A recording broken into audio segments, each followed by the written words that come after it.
Bhagavad Gita 9.26 Patram Pushpam Phalam Toyam Yo me bhaktya prayachati tadaham bhakti uparitam ashnami prayatatmanaha.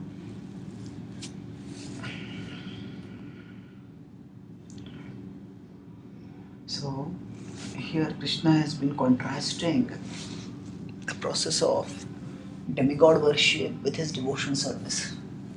That contrast started from 9.20. 9.2021 talked about the temporary destination of demigod worship. Tetam bhuktva sarvalokam vishalam kshine punyamarti lokam vishanti. And 9.22 talked about the eternal destination, yoga kshemam vahamyaham, of worshipping him. Then 23, 24, 25 talk about why the variation in destination. It is because there are different positions. Ahami sarvayagyanam bhokta cha prabhurev cha natamam vijananti tattvenatascha vanti. Krishna says that he is the ultimate enjoyer of all fruits. That's why it is he who needs to be worshipped. Now, the wonderful thing Krishna states over here is normally, if we have to worship, if we have to connect with a big person, we ourselves need to have some big contacts. An ordinary person might be able to meet some clerk or some junior level officer, but if a person is himself wealthy and that person exhibits the wealth, then they may allow that person to meet, say if they are going to a government office, they can meet a senior manager or even the director or the president, whatever. In a country, an ordinary citizen may be able to meet some local government officers, maybe local politicians, but for ordinary citizen to be able to meet the prime minister is going to be very difficult. So, so the bigger the person, the more difficult it is to meet that person. But paradoxically, Krishna will say here that whereas for the Devatas, we have to do big forms of rituals to worship them. But for Krishna, actually connecting with him is very simple. Although Krishna is far greater than Devatas, but for approaching him, what is required is Krishna gives 4 items over. Patram, Pushpam, Phalam, Toyam. It's a leaf, a flower, a fruit, or even just a little water. So Krishna's eminent accessibility is emphasized in this verse. That no matter what happens, he does not require elaborate rituals for worshipping him.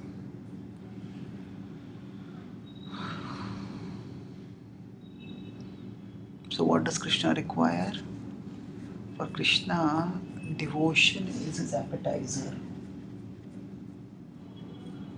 Devotion is what makes the offering tasty for Krishna. Normally, sometimes some people suffer from poor appetite. So they don't feel hungry. And although their body is not getting enough nourishment, still, because they don't feel hungry, so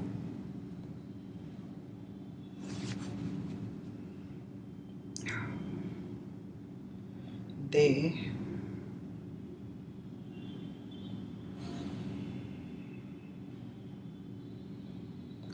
don't eat. So for such people, appetizers are required to create hunger or to increase whatever hunger is there. Then they eat adequately and then they get the necessary nutrition. So Krishna is Om Purnamada Purnamidam. He's Purnam, he's complete. He doesn't need anything from us. Naivatmanayam Nijalabha Purno. Prahlad Maharaj also say the same thing. What was said in the Ishopanishad, that he is Nijalabha Purno. He is complete in himself. He doesn't need anything. So, if Krishna doesn't need anything, then why do we need to offer him anything? That is for our benefit. Anam Janad Vidusho Naivatmanah Prabhuram Nijlava Purno Manam Yadam Vidusho Vranated, that when people offer him praise, Krishna accepts it for their benefit.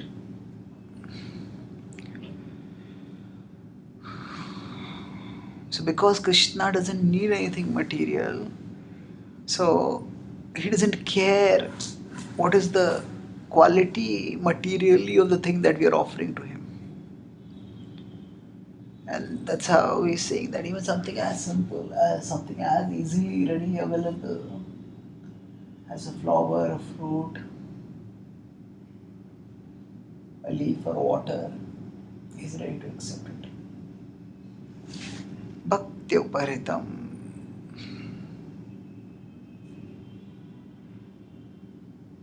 It needs to be offered with devotion.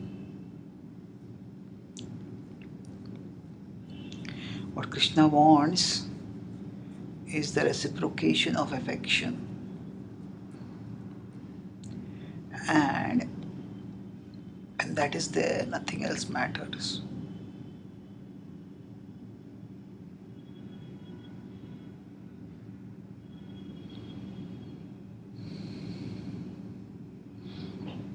Even in this world, we see that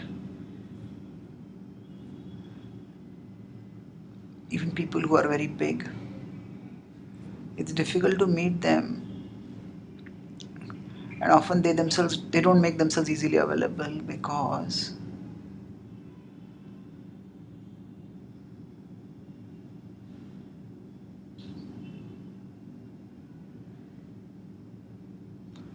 they are afraid that people will want something from them, people will exploit them. Do this for me, do that for me, do that for me. So that's why they keep themselves relatively inaccessible. But if they find that there is someone who is interested in them for their own sake, that the person has come out to them out of affection, then they will also open themselves and reciprocate, even if that person be a very simple person. And that's what applies to Krishna over here, that if he sees we are coming with a devotional intent, even if what you are offering is not materially impressive, Krishna is satisfied with our devotional intent. And there are many examples in scripture of this. Shabari Datta Falashana Rama, Ram Ram Jaya Raja, Ram Ram Jaya Sita Ram. In the Nam Ramayana it is said that Shabari Datta Falashana Rama, Shabari Datta, that which is given by Shabari, Phala, Ashana, was accepted.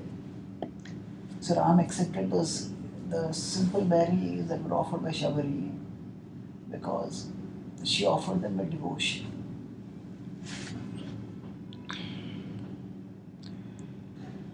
And he accepted them, he consumed them, he ate them right there. And Shabari, according to later retellings of Ramayana, actually in order to make sure that she was offering good berries to Ram, she would taste them in the corner and then she would offer.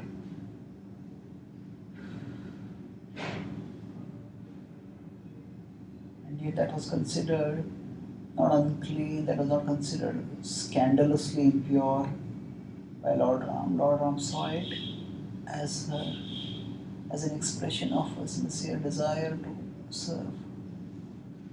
She was a simple lady in a forest. She did not have any machine to do quality control checkup. So the only quality control she could do for the berries was using her own tongue. And that's what she did. But because it was offered with devotion, Krishna accepted, Lord Ram accepted that. Now what if we feel that, okay, this is nice, but I don't have any devotion? No, we also have some little devotion. Whatever devotion we have, if we try to concentrate that in offering to Krishna, that itself will give good reciprocation from him. and we'll be able to move onwards in our journey to Him. He will accept that offering and we'll move closer to Him.